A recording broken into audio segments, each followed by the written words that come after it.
Hola, ¿qué tal? Espero que te encuentres muy bien. Vamos a seguir viendo estadística. Vamos a ver variabilidad. Para eso tenemos estos datos que fingen ser el precio de la gasolina en los estados de Nuevo León y Chiapas, porque Nuevo León está más al norte y Chiapas está al sur.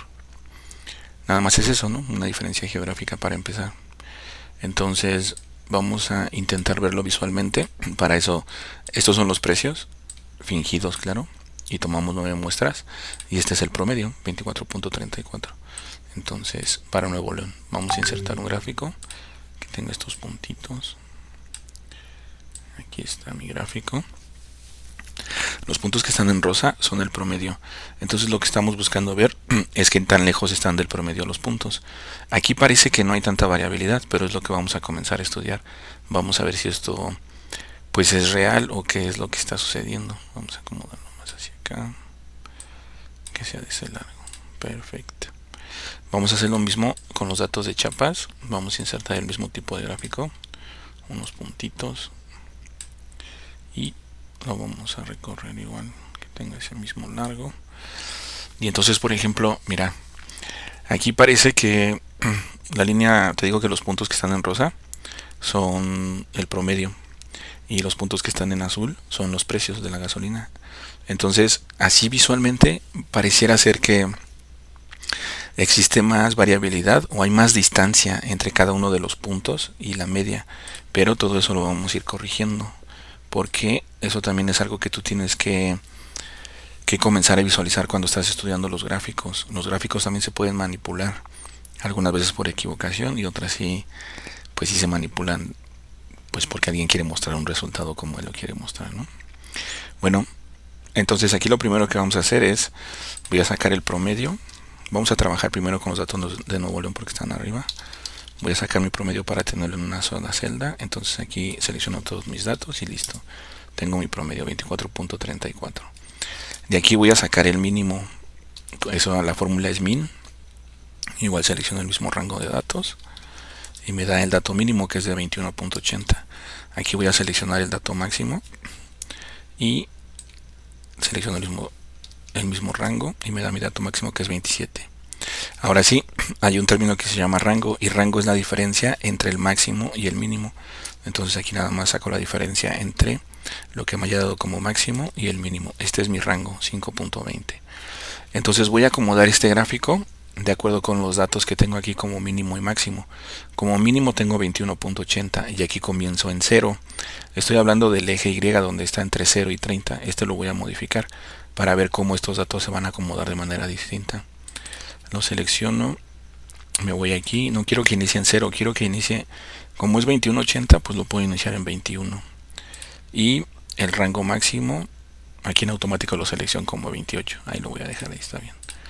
Entonces mira cómo ahora nuestro gráfico ya cambió, ya nos da una apariencia diferente. Ahora sí, los datos parece que están más dispersos de la media. Y en realidad sí, los datos que están aquí en la gráfica en la tabla de Nuevo León están más dispersos que los datos que están aquí en Chiapas, tienen más variabilidad. Eso lo vamos a ir comprobando con todos estos conceptos. Entonces este es el primero. Visualmente ya vimos que al seleccionar un eje de las Y entre 0 y 30 nos engañaba visualmente. Ahora sí vemos que tienen los datos un poco más dispersos de su media, que son los puntos que están en rosa o rojo, no sé qué color veas tú.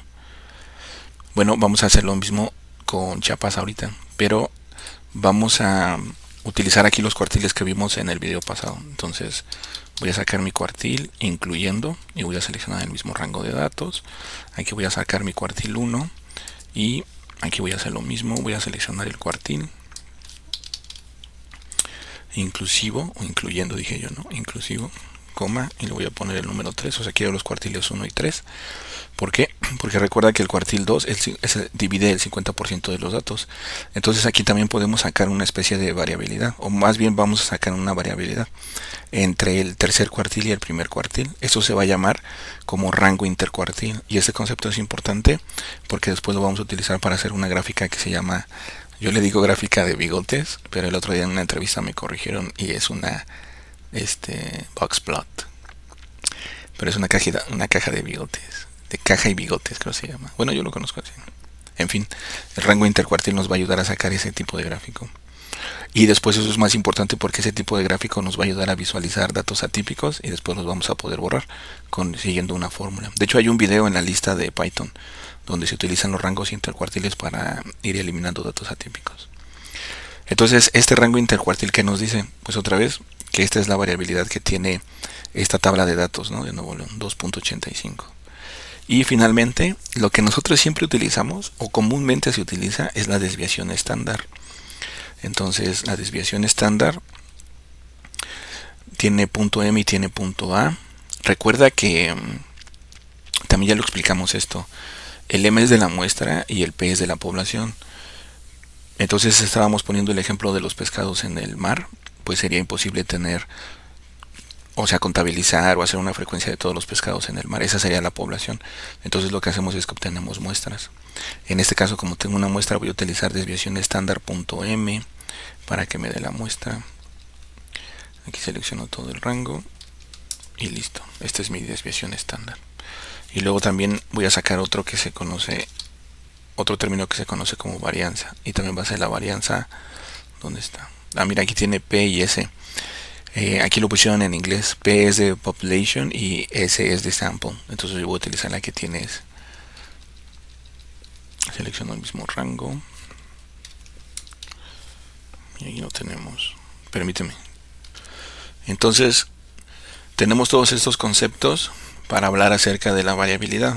Pero si estás trabajando con una sola tabla, pues sí te dice la variabilidad, pero pues muchas veces tú lo que quieres es compararlo contra otros datos. Por eso tenemos aquí la otra tabla, la de Chiapas.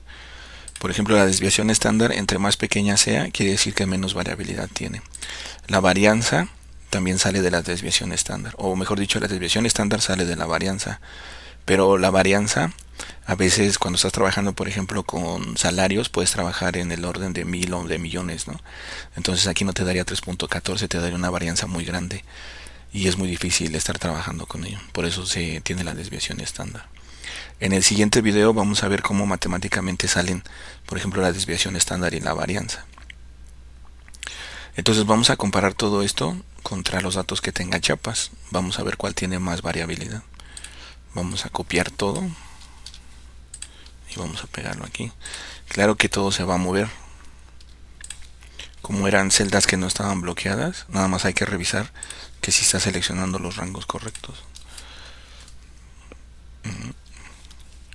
Con F2 puedes ir viendo, ¿no? Y aquí se pone en azul. Bueno, aunque no es una clase de Excel básico, pero para que sepas qué es lo que estoy haciendo, por lo menos, ¿no? Estoy presionando F2 y estoy viendo que se estén realizando bien las restas, que esté seleccionando bien el rango de datos y listo. Entonces, por ejemplo, si quisiéramos hablar del precio de la gasolina, qué tanto varía en el estado de Nuevo León y qué tanto varía en el estado de Chiapas, podríamos ver que hay más variabilidad en el estado de Nuevo León. La desviación estándar nos dice que es de 1.77, pero la desviación estándar en Chiapas es de 0.09. Entonces te decía que esto entre más pequeño quiere decir que tiene menos variabilidad. Es decir, que los datos están más cerca de su media. Y aquí también vamos a ver si podemos reducir. Aquí creo que ya lo hizo en automático, pero vamos a ver si lo podemos reducir aún más. Dice que el mínimo es de 23.50. No, ya no se puede porque aquí tiene 23.45 y el máximo de 23.80, 23.85. Entonces, aunque visualmente, como el rango es más pequeño, aquí el rango es más pequeño, mira, punto 30. Entonces aquí va desde 23.46 hasta 23.85. O sea, para empezar está dentro del número entero 23. ¿Ya te diste cuenta? Entonces aquí el rango sí es más pequeño, aunque parece que también tiene más variabilidad con respecto de la media, es porque este rango es más compacto, o sea, nada más está entre el número 23, en cambio aquí tenemos entre 21 y 28, o sea, por eso la diferencia es de 5.20, o sea, hay 5 puntos de diferencia entre el mínimo y el máximo, y aquí nada más es .30 entre el mínimo y el máximo, o sea, es más compacto. Para empezar ahí se ve que tiene menos variabilidad. En el rango intercuartil pasa lo mismo. Como el cuartil 2 está representando el 50% y aquí estamos sacando la diferencia entre el 75 y el 25, pues básicamente punto 11, pues es lo que nos dice, ¿no? Que el 50% de los datos está en este rango, en el punto 11. O sea, sería su dispersión, si lo vemos como rangos intercuartiles. En cambio aquí arriba el rango intercuartil está entre 2.85. Obviamente pues tiene mayor variabilidad, ¿no? Estamos comparando estas dos tablas nada más, estamos hablando de esas dos tablas. Y luego la desviación estándar, pues básicamente aquí nos dice que este tiene más variabilidad que esta tabla de datos. ¿Por qué estamos explicando esto? Porque cuando comenzamos empezamos a ver lo que era el promedio, y el promedio nos dice que tiene un promedio de 24.34 para el estado de Nuevo León, y para Chiapas es de 23.66. O sea, en realidad el promedio entre 24 y 23 pues no es muy grande, o sea, es una cuestión ahí de decimales. Entonces, si tú te vas nada más por el promedio, aquí es donde tienes que tomar en cuenta todo esto, el rango intercuartil, si incluso cuando veas una gráfica, si estás viendo un histograma, si tiene algún tipo de sesgo, porque entonces pueden haber datos atípicos que estén jalando los promedios.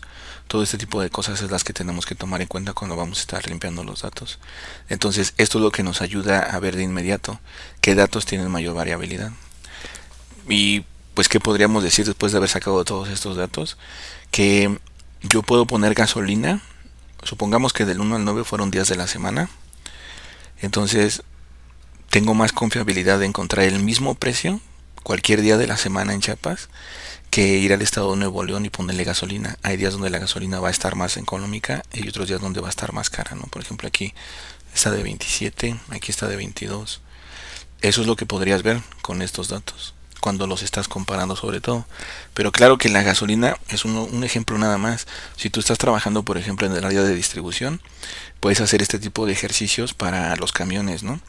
En promedio tal vez tienen el mismo número de días de entrega, o sea, 5 o 6 días, pero puede ser que su variabilidad sea mayor. Entonces es más confiable una empresa que otra empresa. Las líneas de producción es lo mismo, las horas en las que se están trabajando o las horas en las que se está estudiando.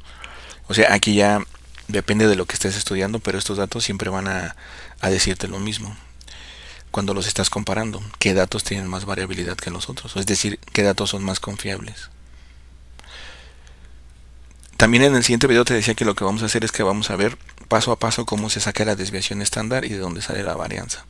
Siempre la varianza es más grande que la desviación estándar, porque la desviación estándar es la raíz cuadrada de la varianza. Aquí es 3.14, pues aquí es 1.77. Aquí es 0.09 la desviación estándar para Chiapas, entonces su varianza es de 0.01. Siempre es más grande la varianza que la desviación estándar. Bueno, esto es lo que tenía listo para este video. Espero que te haya servido. Para todos la luz, para todos todo.